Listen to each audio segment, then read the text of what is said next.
امروز ما با برنامه‌مان امامان مسجدهای ناحیه سخرا فعالان جامعه را اولین من با امام مسجد تاج محل داملا مجیب علی عطیف میباشد. امروزها اسرافکاری، شهرت پرستی در بین مردم ناحیه سخ خیلی اوج گرفته است. گویم اشتباه نمی شود.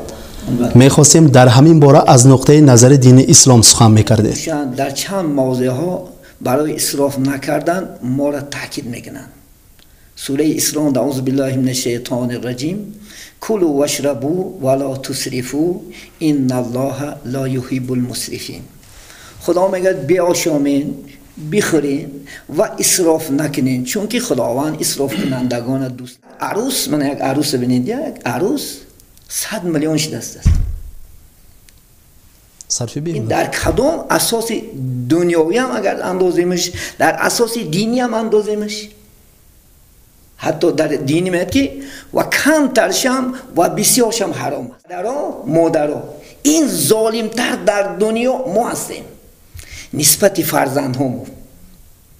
تصور کنیم بچه بیچارم 5 سال و 10 سال در شهر روس بیچاره چقدر عذاب، چقدر زحمت، مشقت که پول یافته است، ما در 1 ساعت بربادش میتیم. با یک زن صحبت کردم، میگه دختر ما به عروس دادم، میگه داملا جان نگه دخترم 1 سال 1.5 سال شد روزی خوبی ندیده. خواهد من امروز فرصت داد الله، من بعضی خشتمان های ظالم ده میگم.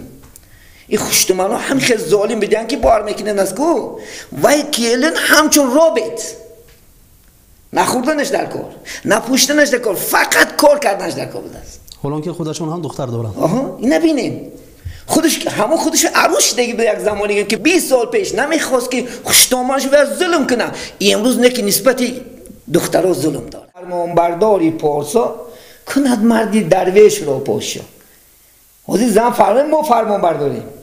حالا بسیار دو ملکه شو هم کنی کلاس داده ایگوی میگه زن زن که پلکی میتید من میتیمش داریم من رسو کننده هستم خودم. باید ما خدا خواهد انشاءالله اکونومیک زور کرده معنویت بانش دختران بچه هم خوننده بودن. در آب میگه مکن اسراف مای مجانی که ولا تسرفوا همه خوانی میگه در 4 کتاب. همه آب میگه در فقط میگه هم اسراف دنیا با چرخ زدن میبره. ایسو قربان نمیتونیم. ای سبب چی؟ اسراف بکنی کردن. اسراف کردن ای سبب نمیتونیم که یک صنعت دمگیر بریم، نمیتونیم یک تاشکم بریم، نمیتونیم یک بخورا زنشو بریم، یک او اپلون دا دم گیریم، تشکیل سیت تماشا کنیم. ای سبب چی؟ سکتا میکنم مبلغ میشه. دختر ما شو دادم در کار 100 میلیون ده. بچه ما خدا خود 100 میلیون زن دادم در کار. این حیات نیست. راضی باشد خدا راضی میشد. حدیث هست جنت زیر پای مادران است.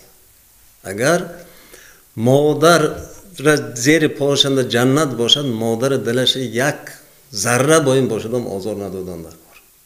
من بزرگان گفتگی یک چند تا حاضر وحای گفته میگذارم. اگر درباره پدر خیلی وحای گفتگی، اگر پدر در خاندان باشد بالای بام خاندان نبره گفتگی. پدر در خاندان باشد. امانت گفته چیز سیوای یک روز حساب کتاب شه، یک روز همه این چیزها جوابگری شه. این روزی در حدیث مبارکه تاکید کرده شده است که روز قیامت هر یک بنده از 4 چیز پرسیده می شود. تو همون 4 چیز به جواب ندهید قدمش دوتا نمیکنه است. همون 4 چیز یک تاش ان همون پول از کجا یافتی، کجا صرف کردی. نه فقط صرف کرده ما، بلکه از کجا یافته ما هم جواب میدادیم و کجا چه صرف کردیم ما هم جواب میدادیم. من دامن آیت کلام الله خواندن استعوذ بالله کلوا واشربوا ولا تسرفوا انه لا يحب الله المسرفين. یعنی خورید نوشید رسول الله تعالی، یعنی نعمت و همش برای شما بساز، لیکن به شرط رسول الله تعالی من شما که اسراف نکنید بساز.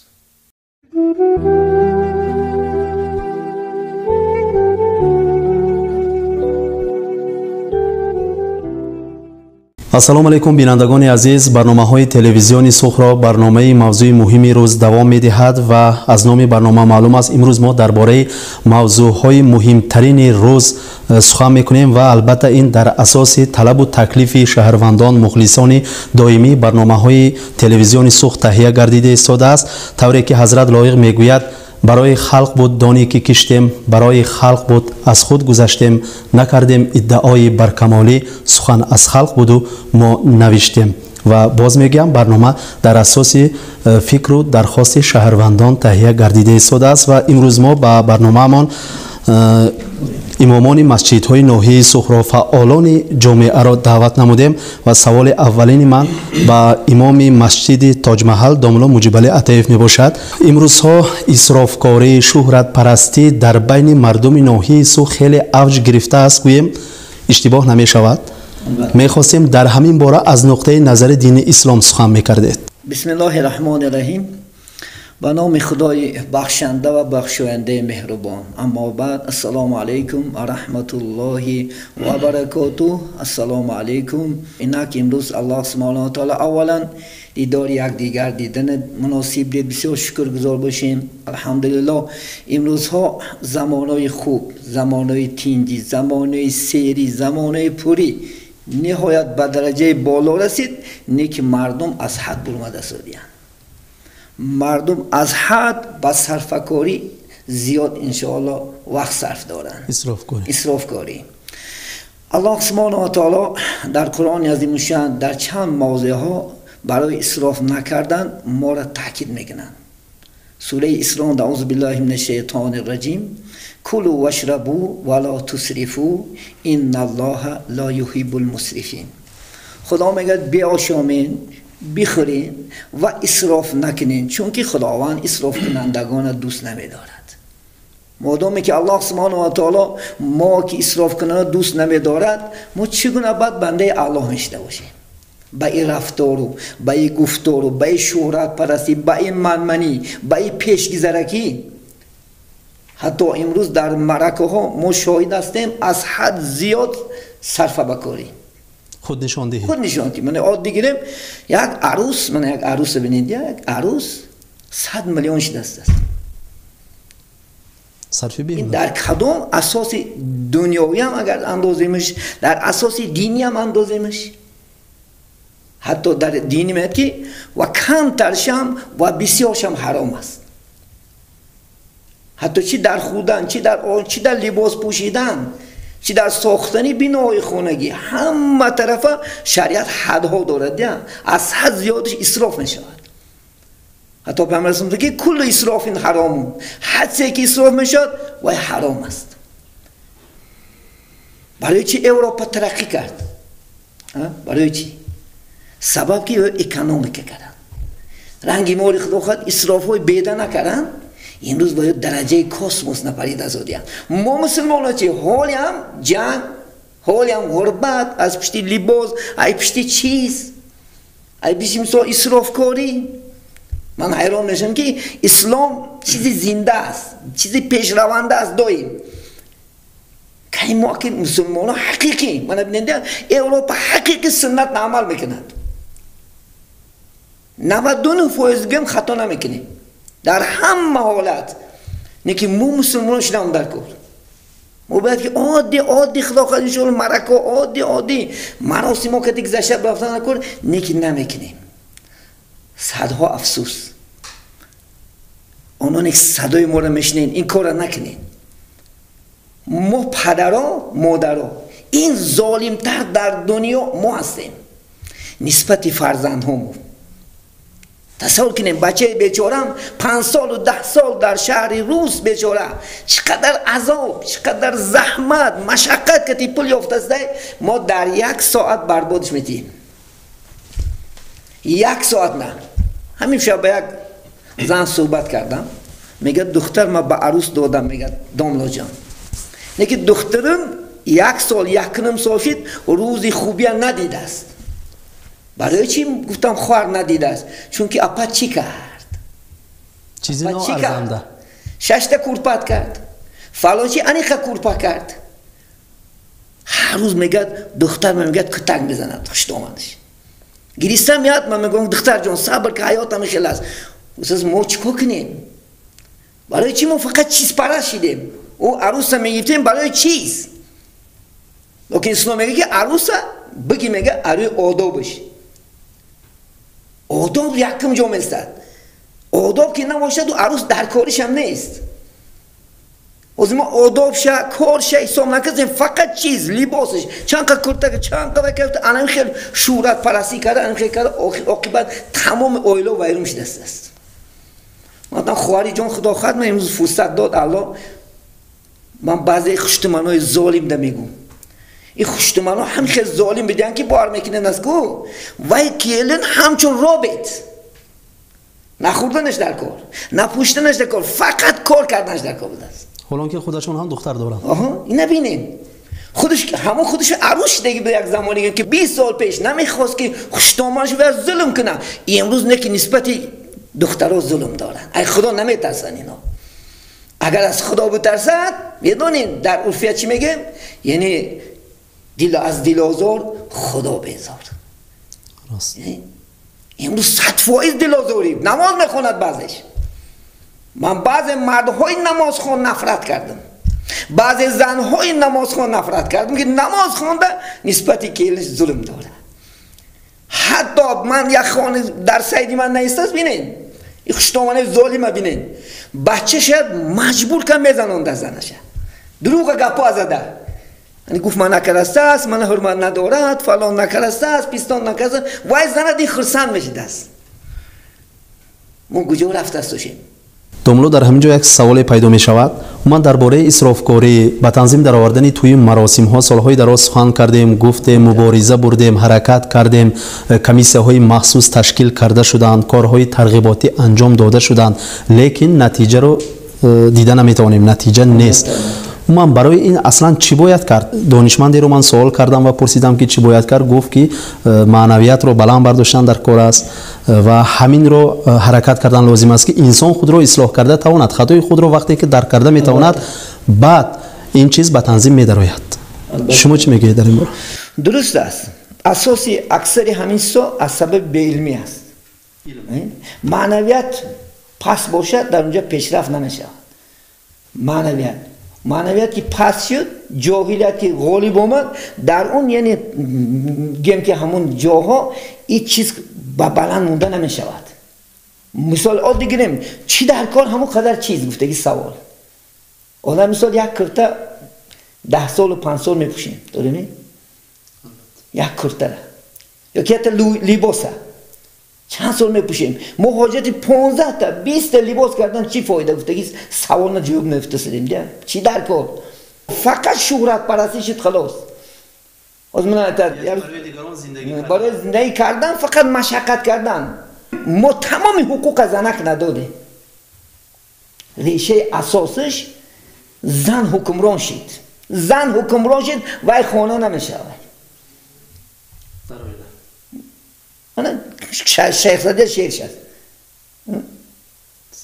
زنی فرمانبرداری پارسا کند مردی درویش را پاشا حاضی زن فرمان ما فرمان برداریم حالا بسیار دو مراکش چوه هم کنی کلاس داده ایگوی میگه زن که پلکی میتید من میتیمش داریم من رسو کننده هستم خودم باید ما خدا خواهد انشاءالله اکنامیکا زور کرده معنویت برنش کرده دختران بچه هم خونونده هم در کار نسل آینده را خونونده اکن این خیلی سر فهمونده اگر نریم این بدتر میشه بچه ها از دستی تلفن دادن مانده داملا جان همه فهمانه ما از کارکنی مردیم حتی از زنها ما 5 سال 6 سال از جدا هستیم ما میخوایم که در کنار زن ما باشیم ما میخوایم که دیداری فرزندکامون رو بینیم بیچاره آبی دیده میکنن در خوردنم اسراف نکن نگرد منم آدم شکم سیر شود بالای با سری حرام است اسراف در آب میگرد مکن اسراف مای مجانی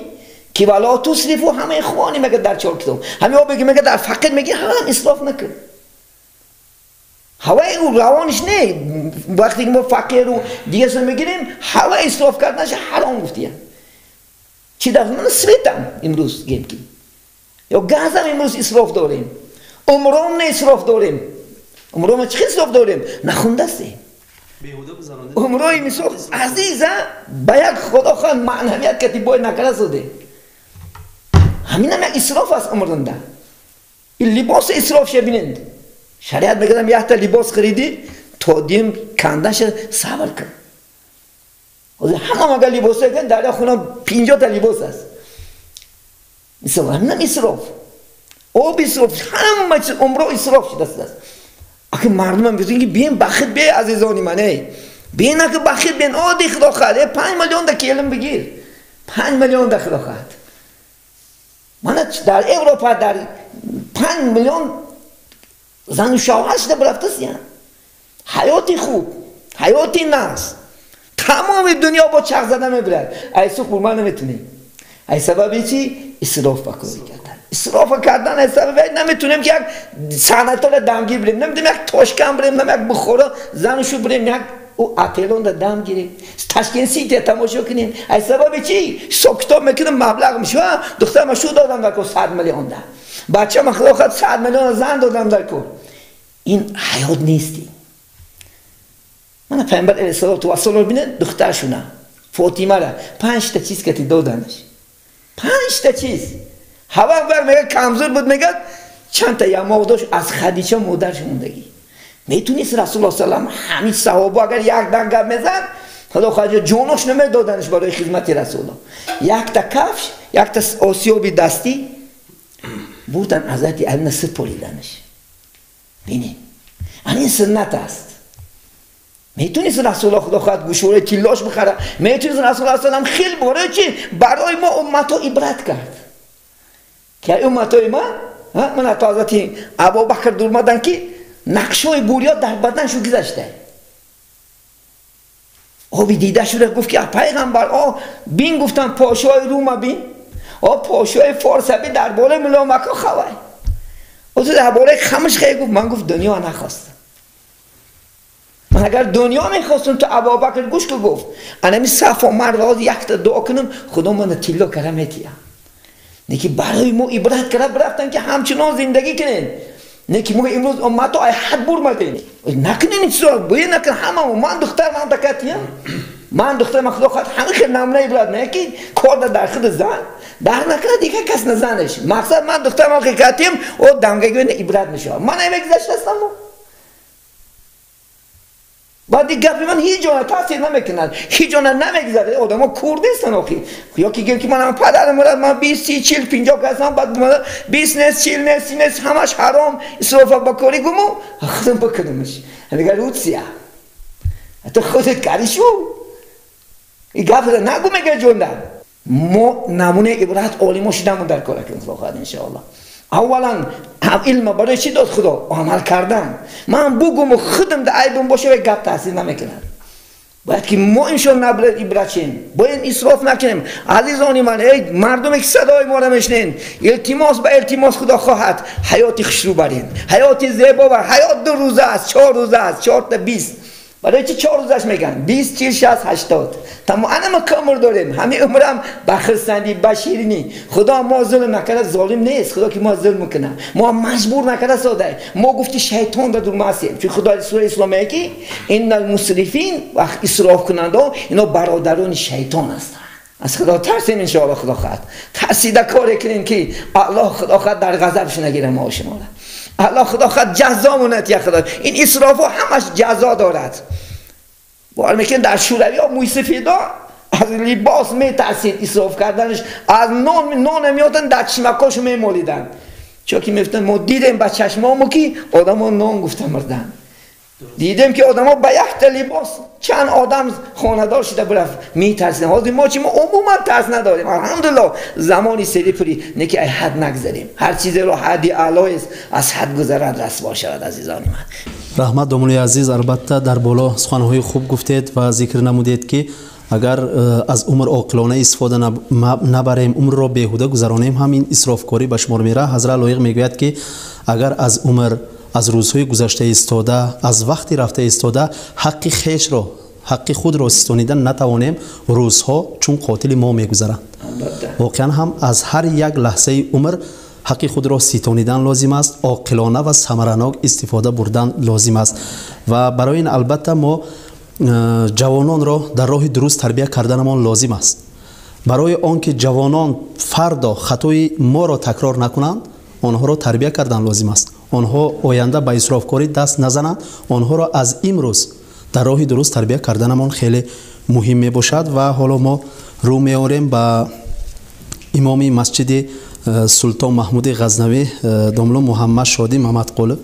میخواستیم شما هم درباره تربیه فرزند، حرمت والدان از نقطه نظر دین اسلام سخن میکردید. اگر پدر راضی باشد خدا راضی میشد.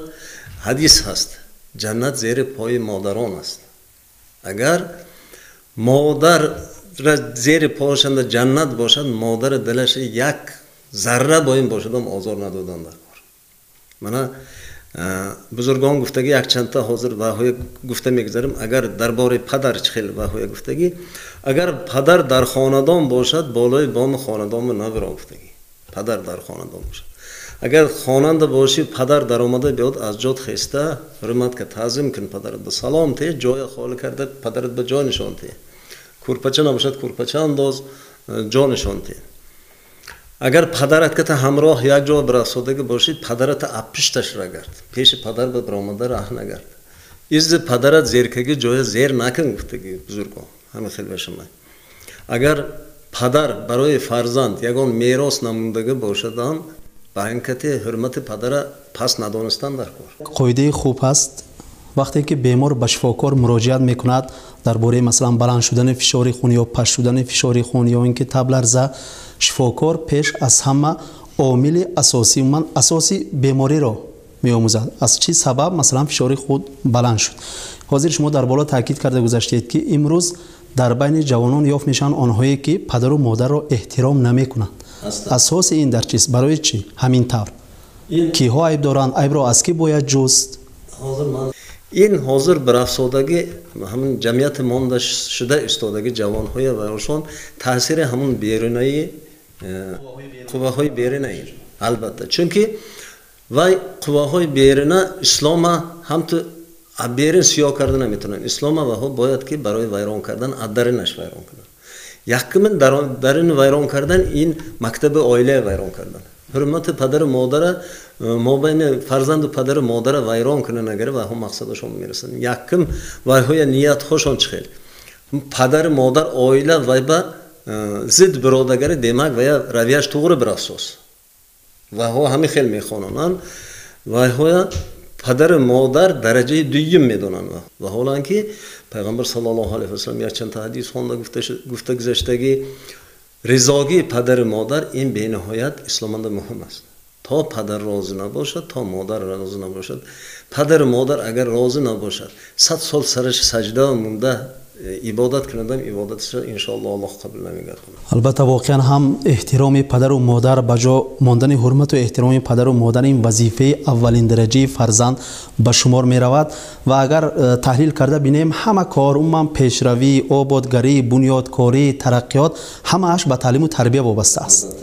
اگر فرزند به تربیت باشد، به علم باشد، در آن عائله پیشروی نمی شود، اتفاقی اهلی و اتفاقی به نظر نمی رسد و می بینیم که امروز ها جداشوی عائله ها هم بیشتر به نظر می رسند و این هم البته به تربیت، به تعلیم، به همان پند و نصیحت وابستگی قوی دارد و بینندگان عزیز حالا ما رو می آوریم به امام مسجد دوران حاجی داملا ضیاءالدین سایلف. داملا وقت‌های آخر من در ازبکستان برای کتاب خواندن هم اعتبار کلان داده می شود. پرزیدنت در هر برآمدهای خود ترغیب می کند، می گوید که جوانان را به کتابخوانی جلب کنیم. بیهوده من درباره تعلیم و تربیت گفته نگذاشتم. انسان وقتی که کتاب می خواند جهان بینیش وسیع می شود، تربیتش خوب می شود، تعلیم می گیرد و در همین جمعیتی که جوانانش به کتابخوانی بیشتر مشغول می شوند البته صفت تعلیم و تربیت هم پیشروی هم به نظر می رسد و امروز ها جداشوی عائله ها به اندیشه اکثریت در نتیجه پس بودن تربیت، نداشتن علم. شما چی میگویید در این باره؟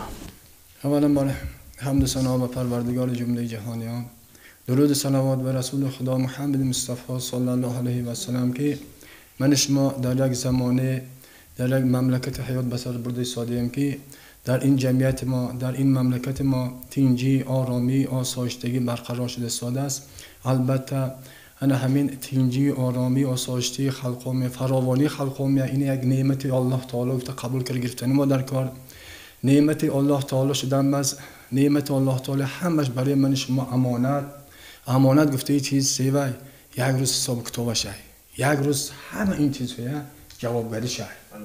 این روزی در حدیث مبارکه تاکید کرده شده است که روز قیامت هر یک بنده از 4 چیز پرسیده می شود. تو همون 4 چیز به جواب ندهید قدمش دوتا نمیکنه است. همون 4 چیز یک تاش ان همون پول از کجا یافتی که کجا صرف کردی. نه فقط صرف کرده ما بلکه از کجا یافته ما هم جواب میدادیم و کجا چه صرف کرده ما هم جواب میدادیم. من دنبال آیت کلام الله خواندن استعوذ بالله کلوا واشربوا ولا تسرفوا انه لا يحب الله المسرفين. یعنی خورید نوشید بساز الله تعالی. یعنی نعمت همش برای شما بساز. لیکن به شرط نوشید الله تعالی من شما که اسراف نکنید بساز. اسراف نکنید بساز. با همین شرط الله تعالی چه کردن من در کار، رعایت کردن من در کار. امانت الله تعالی و خیانت نکردن من در کار. اگر رفت من شما اسراف کنیم اینا ما سیکری میشتیم، امانت الله تعالی و خیانت کردگی میشتیم. امانت الله تعالی و خیانت کردگی ان آیت در آخرش نه دوامش میگود پیروان شیطانه. من شما گپی گفتی الله تعالی بلکه ان همون شیطان لعین به پیروی کردگی میشتیم.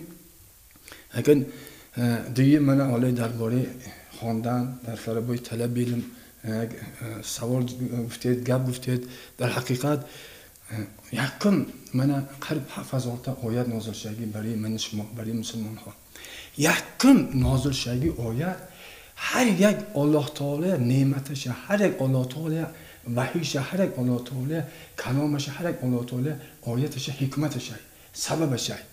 یکم الله تعالی من شما سیوا امر کرد اقرا. اقرا گفت یعنی خواندن به دعوت کرد الله تعالی. من شما به خواندن امر کرد. از این معلوم میشد که برای جمعیت، برای انسان این مهمترین چیزی بس خواندن بس. رسول الله صلی الله علیه و سلم چه گفتن؟ اطلبوا بالعلم من السن گفتن.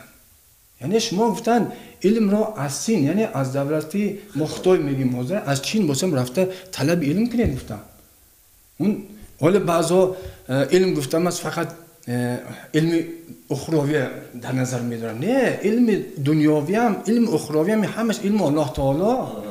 علم فیزیک و مختنم علم الله تعالی، علم متمتیک و مختنم علم الله تعالی. همون مملکت سین انده خدای انده علمی هولنگی اخروی نیست. اونجا مسلمان ها زندگی نمیکنن. اونجا هم ماشون برعکس دین من شما، خلاف دین من شما با هولنگی بت پرستن.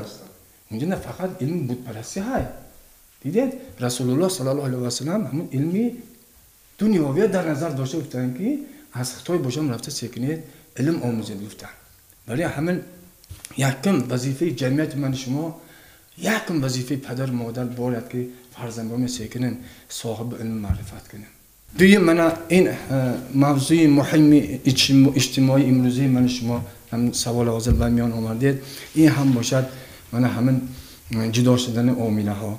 اگر در این باره من در واسطه اخبارهای عمومی شنونده سادیم، گوشکار سادیم، در حقیقت نه فقط مثلا سوخ مانده بلکه در مقیاس جمهوریت ما، در مقیاس ریسپوبلیک ما همین موضوع جدی ماموش استاده است. چون که روز به روز من همین عائله های جدا شوشان بسیار شرفساز از آن جمله در همین سوخ مویم. اگر هر خیل من هم متخصص هم ساحه متخصص برآمد فکراشون گفتن ماهای یک چون یک امام یک مسجد من دعوت کردید رحمت هم یک فکر خدا میگفته میگذارم. یک من بسیار اکثریت مردها به سبب هم ندانستن علم طلاق شدن جوانها ان همین مسئله نازک و بی پروایانه بی مسئولیتانه اهمیت داده شده. دان نادان نمی ارزدگی یک ماجرای میده اجتماعی و یک ماجرای میده عائلوی سبب کرده بهانه کرده نسبت جفت حلال خودشان من همون لفظ طلاق به زبان گرفته استادیم.